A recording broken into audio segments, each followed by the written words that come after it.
ఇది ఒక కష్టమేనా, ఇది ఒక నష్టమేనా, ఇది ఒక క్లిష్టమేనా, ఇది ఒక అరిష్టమేనా. ఎన్ని చూడలేదు, ఎన్ని దాటలేదు, ఎన్ని భరించలేదు, ఎన్ని పరిష్కరించలేదు.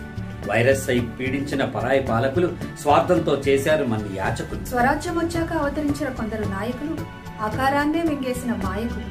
కులం పేరుతో, మతం పేరుతో విభజించారు.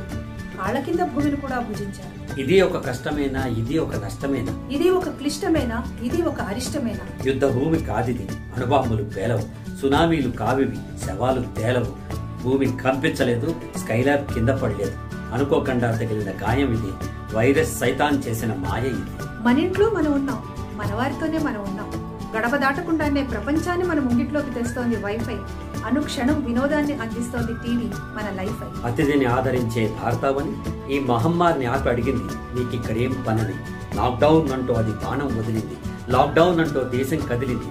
దెబ్బకి దెయ్యం వదిలింది, మన ఐక్యత చూసి అది చెదిరింది. దాని రోగం కుదిరింది, ఇక వెళ్లిపోవటమే మిగిలింది. చేయవలసింది మనమే, జరగవలసింది జనమే. కలిసి మెలిసి దూరంగా ఉందాం, ఇంట్లోనే ఉండే దగ్గరే ఉందాం. భగవంతుడిచ్చిన అవకాశం ఇది, రేపటి ప్రయాణానికి విశ్రాంతి ఇది. కొత్త వాక్యానికి నాంది, సమైక్య భారతావానికి ప్రతీక ఇది. 130 కోట్ల మంది సంకల్పం మంది. శతమానం భవతి అనే సంస్కృతి మనది. ఇది ఒక కష్టమేనా, దాటేద్దాం. ఇది ఒక నష్టమేనా, భరిద్దాం. ఇది ఒక క్లిష్టమేనా, అధిగమిద్దాం. ఇది ఒక అరిష్టమేనా. పరిష్కరిద్దాం. విడివిడిగా కలివిడిగా కరోనాని తరిమేద్దాం.